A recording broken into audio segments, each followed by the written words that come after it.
we're gonna have to get started. This is one of my longer classes, and I'm gonna try to zip through a little bit because I wanted to wait some time to get started. I'll hand this stuff out in just a second. My name is Jeremy McGilvery. I own thesecret2success.com. I have a new book coming out, 7 Secrets Guaranteed to Skyrocket Your Success. And 5 of those secrets are what I'm going to talk about today. 2 of them are different that are inside of the book. I tell this every time I teach this class. And this is my all-time favorite class to teach, the 7 Secrets to Success. If you will implement the strategies that you're going to learn today, and a lot of people say this, but you're not going to get milk. You're going to get meat on how to succeed. And you can be the judge when you're done, but this is an amazing class. And if you will implement these strategies, I can guarantee you, not overnight, but over time, you will succeed.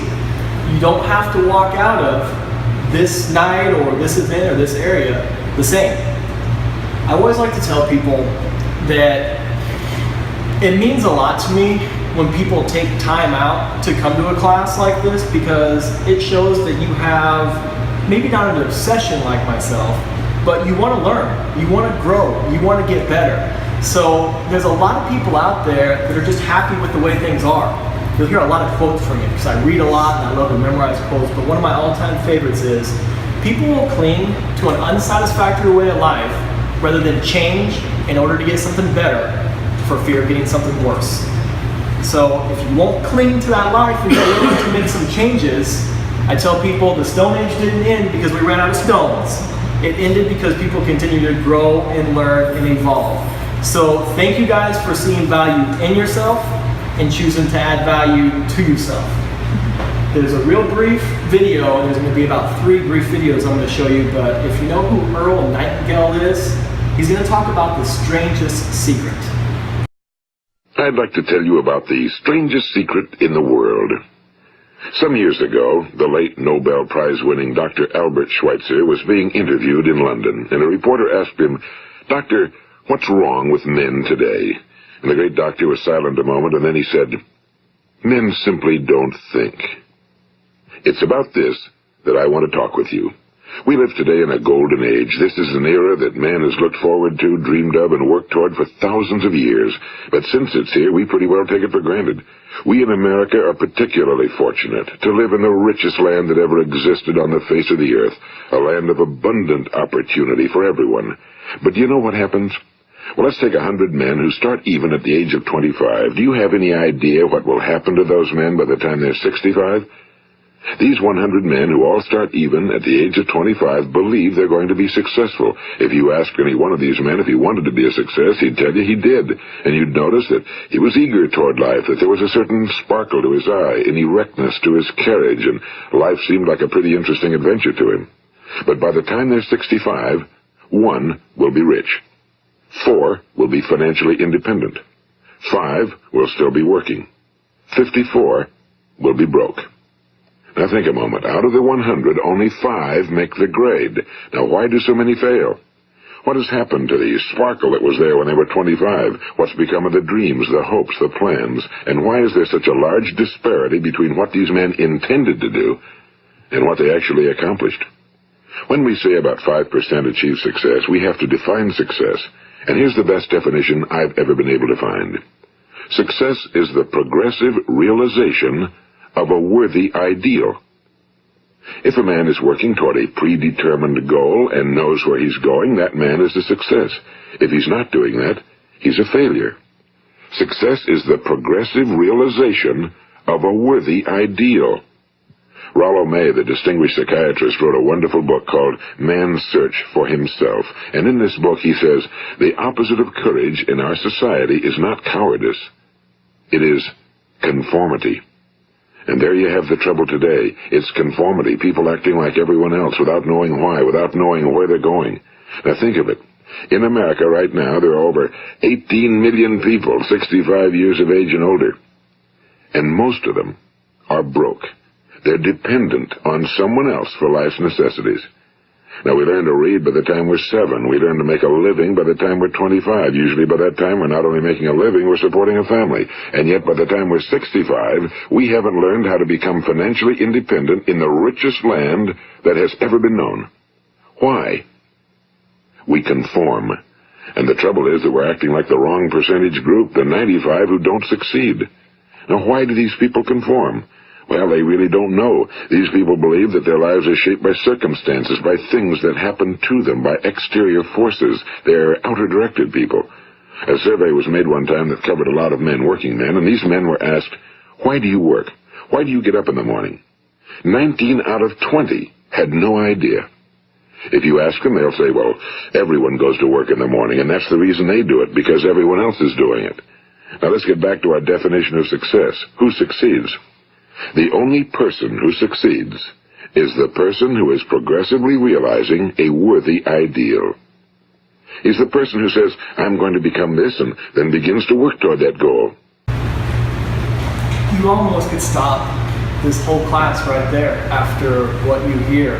And this is from 1956.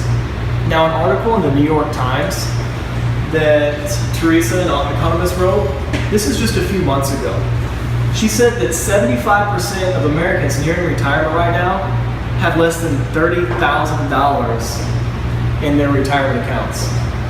And so in 1956, when this was recorded, as opposed to just a few months ago in the New York Times, not a whole lot has changed. And so you wonder, if we live in one of the richest societies with abundance everywhere, why are more people not successful or wealthy? Some of my thought processes are, never take advice from someone you wouldn't trade places with. A lot of people are giving advice out there that have no right to give advice. What have they achieved? What have they accomplished? What have they been through? What have they overcame? What have they learned? Those are good questions always to ask. So the very first secret to success is you have to have a burning desire to achieve your goals. If you'll notice, Earl Nightingale talked about these people get out of bed in the morning and go work on their purpose. These people aren't getting out of bed in the morning and saying, oh, I have to go pull myself to this career, or I have to go do this. It's more of, I get to do this. And so, as simple as it may sound, the very first secret is you have to have a burning desire to go do something. And then you have to commit your goals to paper. Brian Tracy says goals that are not written down are merely wishes and fantasies. So it's really important, and we're going to do a short exercise in a minute to talk about that. This is super simple, but it really is the formula to setting and achieving your goals. What do? Decide what you want. A lot of people are not crystal clear on what they want. People pay me very good money just to help them get their vision clear, just to figure out where they're going in life and then put together a step-by-step plan to get there. A lot of them could do it themselves, but they haven't. The next is the plan that I talked about. Many people don't have a plan. I use MindMeister. It's free, mindmeister.com. And you can literally lay out a vision map for yourself of what steps you need to take to achieve your goals. I do these classes with massive audiences, and I always ask people, show of hands, how many people worked on their goals today? You know, some people will raise their hands. Some people are not going to raise their hands no matter what you ask them. But I think a lot of people are not actively working on their goals every single day. This is a very fun exercise. Will everyone grab or pass out one of these sheets in the middle? I'm sorry, one of these pieces. You were at the class when I did this last time? No, but I've seen it. Okay, go ahead, and I'm just going to give you a couple of seconds. Open this up, and I want you to count how many F's are on the inside of this paper. Everybody has the same letter they're looking for, but I believe everyone has a different amount of F's.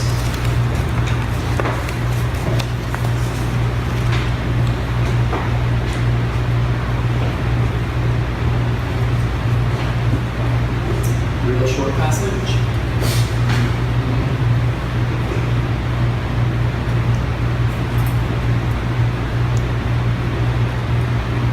More seconds.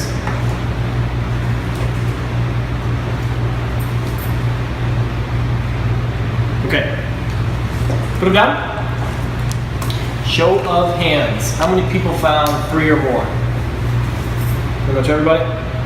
4 or more. Anybody find 4? 5? 6. Anybody find 6 F's? Okay, there's 6 F's on everybody's piece of paper. Go ahead and look at them again. Mind-blowing. You think I'm Houdini, David Copperfield. Here's what happens when it comes to setting our goals. Do you see them? No. Our mind misses the word of. Completely skips it. They're not B's, they're F's. Completely skips it on a subconscious level. Okay. This is honestly one of the best exercises that is eye-opening when it comes to setting and achieving your goals. Because here's the way our brains work. We're constantly flooded with sensories everywhere. Baffling, isn't it? It's Yeah. really cool. How many are there? There's 6. Okay, well I said 6. You got them all? Yeah. There you go. Actually, there's 7. If On you the count front. the ones on the front. Yeah. But here's the way goal setting works. We're constantly flooded with so many things coming at us that our minds filter a lot of things out. And if you're crystal clear about what you're looking for, and I tell you, and you tell yourself, like an inner itinerary, you will, what you're trying to achieve, a whole new world opens up. It's almost the old adage, you know, when you go buy a car, you see that same car all over the road. It was always there. You know, I have a client I always use the example with that, you know, he said every time he was going to the mall, there's baby strollers everywhere. Well, he just had a new child. And so now his mind is open up to seeing those things. And so when you commit your goals to paper, when you can use the paper in the front, we're actually going to do some exercises with that. All right. Thanks. But when you commit your goals to paper, and I'm talking about longhand, writing this stuff out, it functions inside of, and we'll talk about this again later, our neurotransmitters, and something magical does happen inside that gravity pulls us towards what we're looking for. You might be at Starbucks, get a cup of coffee, and there might be a flyer up there of somebody that's advertising something or doing something that can help you get closer to your goals. But if you don't know exactly what you're looking for, if you're not 100% certain about it, you're never going to get there, never going to achieve it. And the more specific, the more measurable these goals are, the better off that you can be. You know, this, I want to lose weight, or this, I want to make more money. It's not a goal. You have to have something that can be measured and something that is time tested. Goals are one of my all-time favorite subjects, but we're just going to touch on them a little bit today. John Maxwell, one of my all-time favorite authors, writer of many, many, many books, says your success is found in your daily agenda, your daily routine.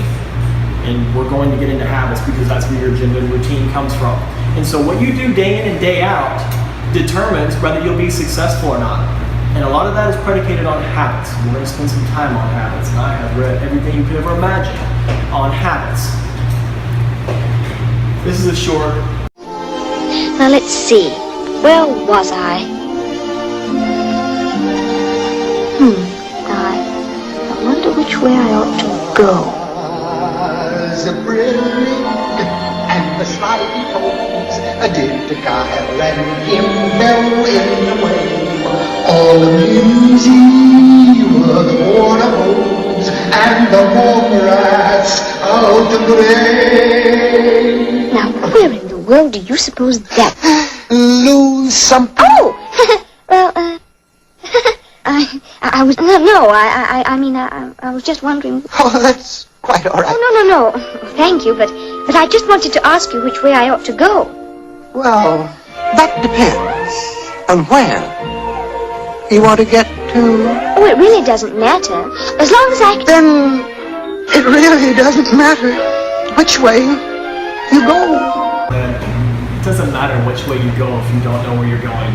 There are so many people on this earth right now that go to bed at night and wonder, what did I achieve today? Did I accomplish anything? Am I winning or am I losing? They don't know because they're not measuring what they're actually going after to achieve.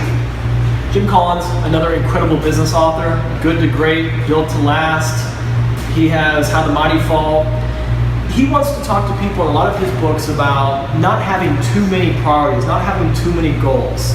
I know Hewlett Packard put out something years ago in the 40s that said more people, more businesses die from indigestion of too many opportunities than from not enough. And so what that means is just pick 2 or 3 things. Warren Buffett's method. Write out all your priorities, write out everything so you can see what your priorities, what your goals are. Narrow it down to the top 3, the 3 that will have the biggest impact, and then he says throw the rest of them away. This is called a SWOT analysis, and every MBA school teaches this over and over and over again. And all SWOT really means is you want to go through your goals and your plan. You want to look at your strengths. Well, what am I strong in? What are some of my assets? You want to look at some of your weaknesses and be brutally honest with yourself about your weaknesses, about areas that you're not good in. You want to look at opportunities that are out there that you can exploit, that can help you get closer to your goals, and then you want to look at threats. And all of these slides will be available on slideshare.com. I'll put it in the meetup notes and I'll try to email it out. The last presentation I did had 98 slides, this one has 71, so I'm hoping that it will upload. The last one had too many slides, so I had to do 2 parts, but you'll be able to access all of these tools. But it's really important, and Jim Rome teaches us what's easy to do is easy not to do. It's easy to set these goals, but it's also easy not to set the goals. It's easy to run through a SWOT analysis. What types of advantages do I have right now? What do I have working against me? But it's hard to actually sit down and do it. But there's a big difference between people who get to live the life of their dreams and take care of their families and the people who struggle every single month. This is another activity that I think is really, really important when it comes to goal setting. So if everybody would grab a piece of paper and a pen. I'm helping you out. Thank you. Okay. I want you to take a couple of minutes and I want you to write down 5 of the things that you've accomplished in your life that you're the most proud of. What 5 things have you achieved in your life that you are the most proud of that you've done?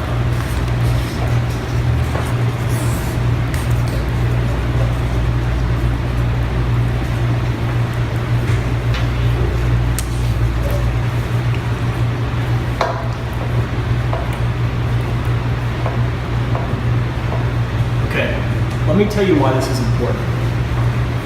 John Maxwell teaches this in his book called The 15 Invaluable Laws of Growth. And he talks about successful people, when they're setting their goals, they spend a majority of their time reflecting on what they've already achieved, as opposed to what they need to go achieve. Because when you reflect on things that you've done in your life, it gives you confidence to achieve other things. And I think that one of the biggest struggles that people have, and I have several YouTube videos about tips to, raise your self-esteem and raise your confidence. When you set your goals, that dictates a lot of who you think you are and what you're going to do and who you're going to become in life. And when you're able to look back and say, I achieved this, I did this, and nobody can take this away from me no matter what possibly happens. So I want to have every person share one thing on their list. Share one with us, please. Completing a master's and a bachelor's degree in medicine. That's very significant. I earned 2 trips from a sales job. Turning door to door. That's awesome. I started building a residual income. Awesome. Sir? Been in business for 36 years. That's incredible. Just grasping the whole self-development attribute, just learning and reading, and just everything as far as personal development and growth.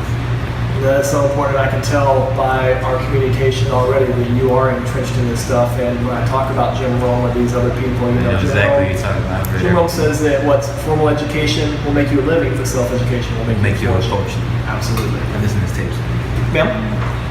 I overcame breast cancer. Wow. It doesn't matter what else is on this list. There you go. Awesome. Yeah. Same thing. When I was going through chemo, I decided to go back to school, and I'll be done with my master's in 3 weeks. Holy cow. When you hear people that have achieved things like that, and who knows what type of struggles or setbacks you've had to endure to do this, so many people let minute things hold them back that are trivial in life. So I hope that when you set your goals, when you write your goals down, and we're not going to do that today, but when you go home tonight, tomorrow, in a quiet place, nobody bothering you, you reflect on what you wrote right there, and that should give you the confidence to propel you to say, now look what I can go do, and now look what I can go achieve. That's one of the most important things you can ever do when it comes to setting goals, is look at what you've done, because that will give you the confidence to move forward. Secret number 2. Successful people remove all the noise and clutter in their life and they do not spend major time on minor things. I think that is so important. You'll have people, and we talked about Facebook earlier, and I'm actually going to talk about that. People spend so much time on these social media outlets that I think it will baffle the workforce for the unproductivity, I don't know if that's a word, but it's going to take place in the future. And a lot of it is, we are addicted to distractions. We want to be interrupted. Say you don't, but people do. My coaching clients, when they're in front of me and we're working and they have a notification that comes up on their computer or their phone, I get very angry because there's some studies that say it takes you about 7 minutes once you get interrupted to get back on task. Imagine getting interrupted 10 times a day. That's a lot of time that's taken away from. And so you have to make certain, and these are new slides that I've never had in here before, but I am so adamant about this, about Facebook constantly asking people to check them, to look at what they're doing. I'm going to take a couple seconds and I'm going to walk you through, step by step, how to turn this stuff off. I'm a Mac person, but almost all computers have system preferences. Go to your system preferences. Next, go to your notifications. Next, every single one of them. No banners, no alerts, no anything. Turn it all off. Your phone. So that's a picture of my puppy. That's a sleeping position. Your phone. Go to your settings. Go to notifications. And turn it all off. Turn it all off. You can get to this stuff later. One of the classes I teach in time management, I talk about time block. You have to time block your time because if you don't run your day, you can finish that. You can finish that. So turn all this stuff off. Everything. This is my personal stuff. Everything is off. I don't want to see anything. I will make a time when I can go check what's taking place. And I have a substantial social media presence, and I get a lot of flack from people saying I'm not responding to them. That's not on me. I do the best I can to encourage people and put value out every day, but I can't respond to your messages and comments. Not possible. Our mind, the way it works when it comes to our attention is it literally is a muscle. And we're going to get into this willpower in a little bit.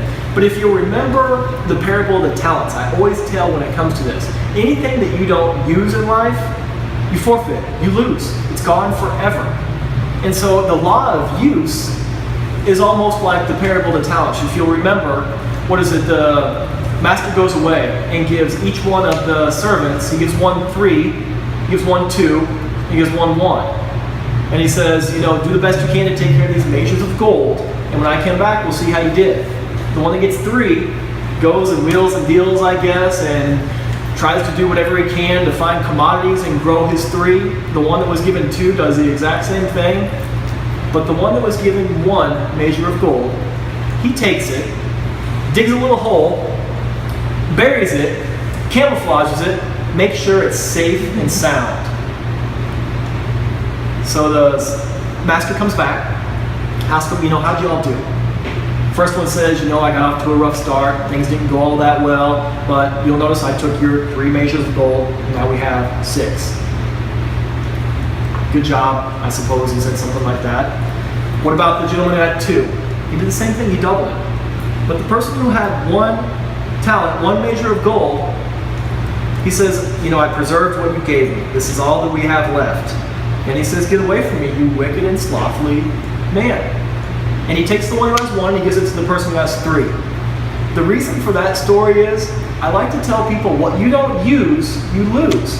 So if you're not using your willpower to stay on track, if you're not using your potential, it's just like a muscle. The more that you exercise, the stronger it gets. The more you get out of your comfort zone, the better you get. The more you read, the smarter you get. There are so many studies after studies that talk about the reason why Alzheimer's and different diseases won't affect you as much as if you keep your brain activity high. And we're going to talk about neurotransmitters and neurons in our brain because it may sound complex, but it's not. The problem is, a lot of people mistake working hard for getting somewhere in life. And I always use the example, think about it like this. When you go to a restaurant, who's the hardest working person in the restaurant? Probably the busboy. The person cleaning the tables. He's working hard. He's not making any money. And so you've got to be careful that you're working smart and you're working hard. It's going to take both. And then there's a study that was done in the, I think it was like 1930s with Henry Fabre, and that's where you'll see caterpillars up there. There's something called processionary caterpillars. And what these caterpillars are is they lock step with one another and they just follow each other around. They actually lay like a small little yarn or a small little thread so that they just continue to follow one another.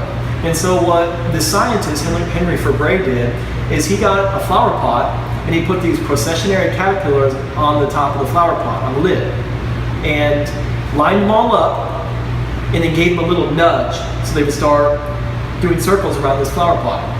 He put the processionary caterpillar's favorite food in the middle of the flower pot, which was pine needles.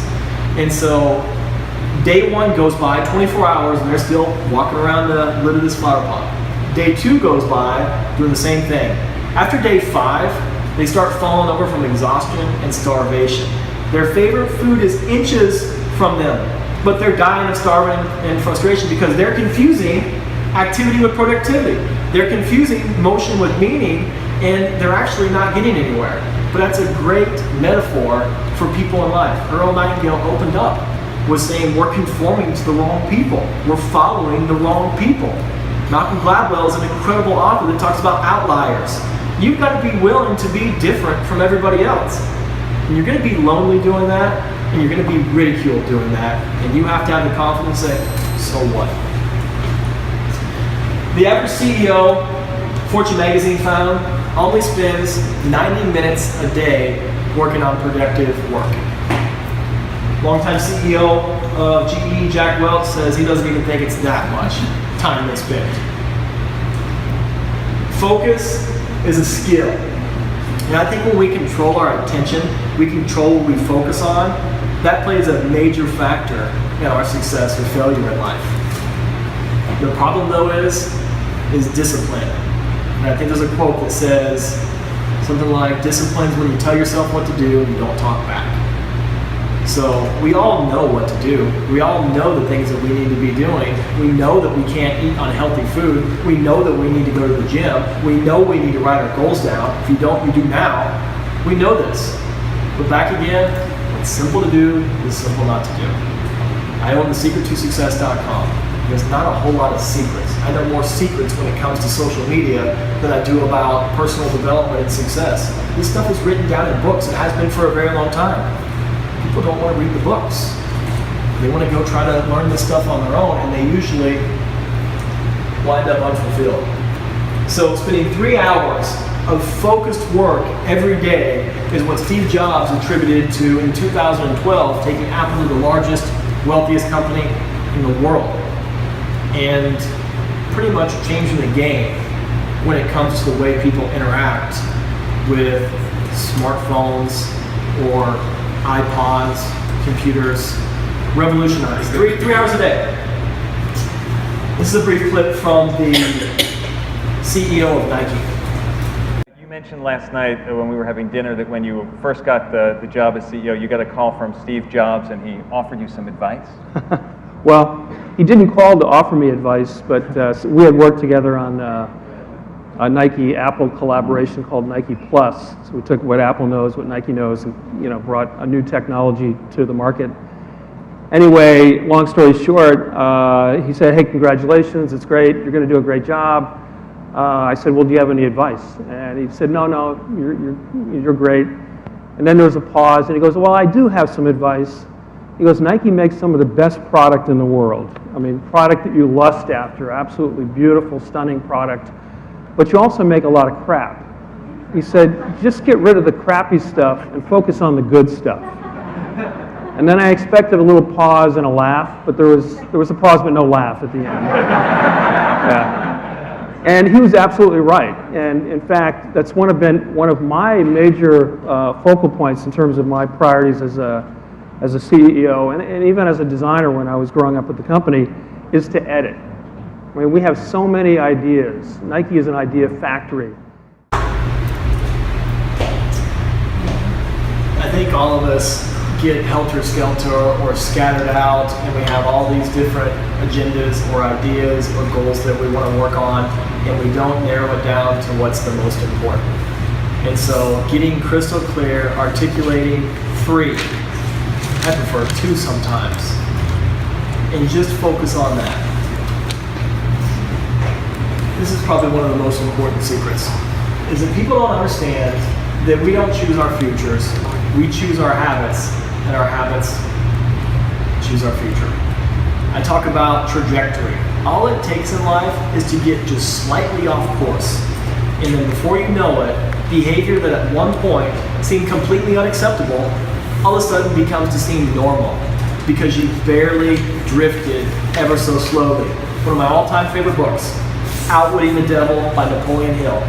Few people know about that one, but it is by far my favorite. And they talk about drifting. A famous self-help author opened a book with this. He said, "You are the way you are because that's the way you want to be. If you wanted to be any different, you'd be in the process of changing right now." I disagree. A lot of people are not the way they want to be, and they are not in the process of changing because they've made so many exceptions in life that led to other exceptions that they've gotten off course and they don't know really where they are, what they're doing. And so studies suggest the only way that we really get back on track after getting so far off is a crisis. Something really bad has to happen to us to wake us up and realize we can't continue to go down this road. It's a Chinese proverb that says, if you don't change the direction you're headed, you'll end up where you're going. So habits are very, very important. And this is about a 10-minute clip. This is Charles Duhigg. He wrote a book called The Power of Habit, another one of my all-time favorite books, because he breaks down probably one of the best people ever on how habits work. And you must understand your habits. My name is Charles Duhigg, and I'm the author of this book, The Power of Habit. So imagine for a minute that that you have this cookie problem, okay? A cookie habit. Every day you go up in the afternoon. Let's say you work in a building in Midtown that's called the New York Times, and on the 14th floor is this cafeteria with this amazing cookie selection. And you put this little note on your monitor that says, "Do not eat the cookie." And then every afternoon you manage to ignore that note and go upstairs and get a cookie. And imagine for a minute that this has caused you to put on a little bit of weight, let's say roughly 8.7 pounds. And when I say you, what I actually mean is me, because I'm describing my life eating cookies. So I was really interested in why I, a successful human being, I won a Pulitzer Prize last week, I think I'm a pretty smart guy, why I have this difficulty resisting cookies, right? There's a lot of things that I can do in my life.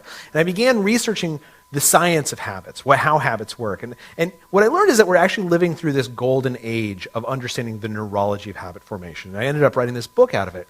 And I want to tell you a little bit about what I learned and what it has to do with teaching kids and mindfulness. But in order to do that, first of all, I have to tell you a story about a rat. Anyone here ever experiment with rats before? Anyone ever ride the subway?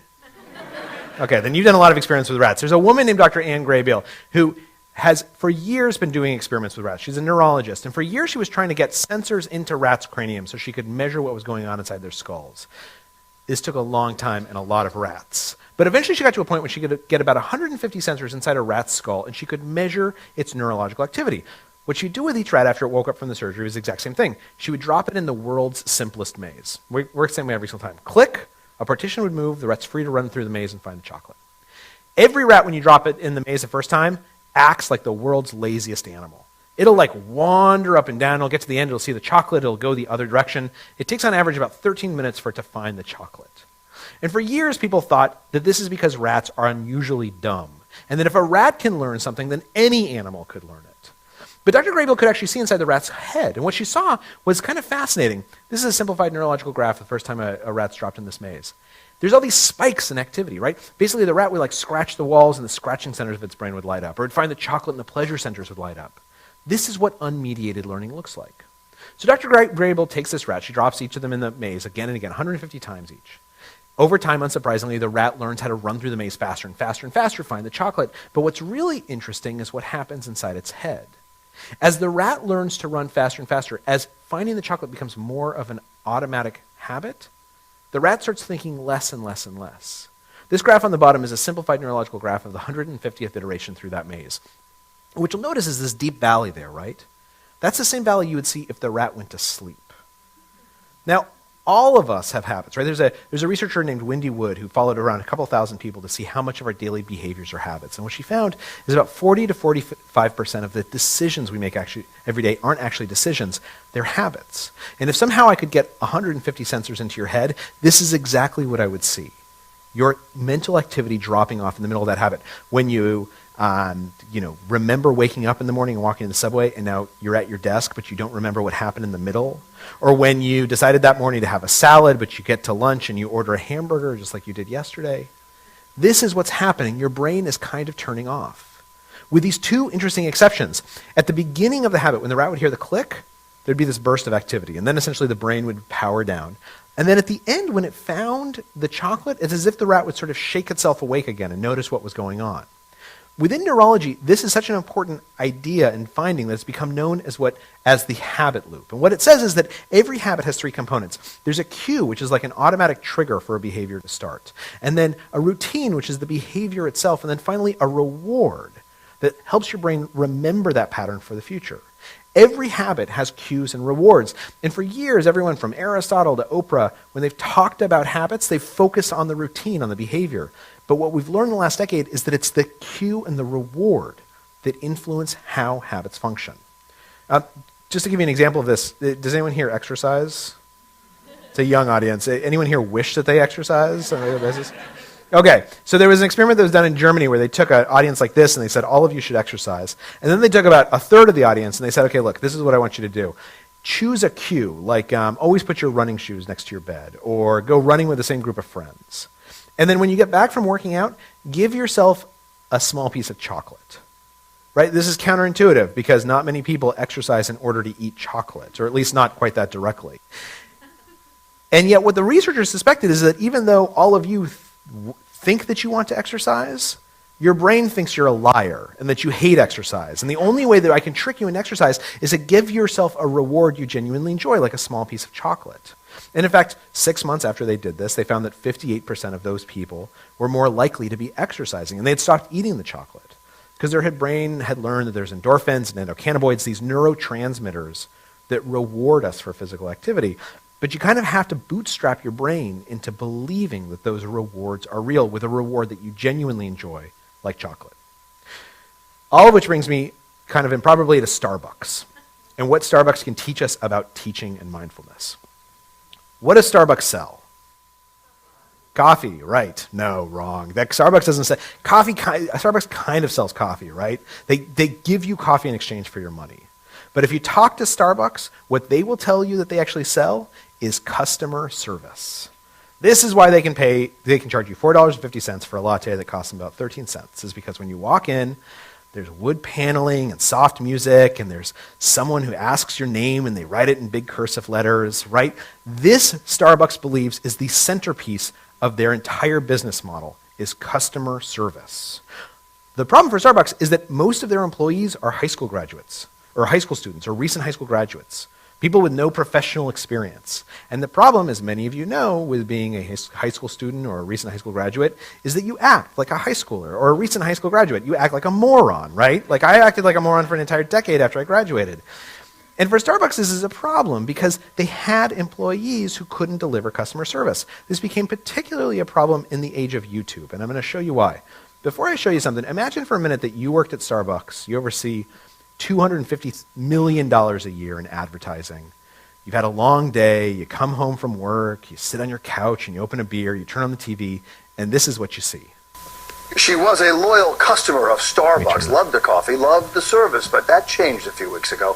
This native New Yorker got steamed, not by what was inside her cup, but something written on the outside. That's what she called Nina Pineda, and ordered a special brew of fully caffeinated 7 on your side. And then when you looked at it, what'd you think? I was shocked. I didn't understand why. Why would they do that? Vicky Reveron is talking about this Starbucks cup. On the side, a Starbucks employee wrote what she ordered, a caramel frappuccino. But instead of scrawling her name on the side, she says he wrote the B word. It says My name is not it's Vicky. So if you've ever wondered idly what $250 million sounds like going up in flames all at once, turns out it sounds like my name isn't Beep, it's Vicky. Starbucks went and did an investigation to figure out what happened here. Vicky was served by this kid named Eduardo.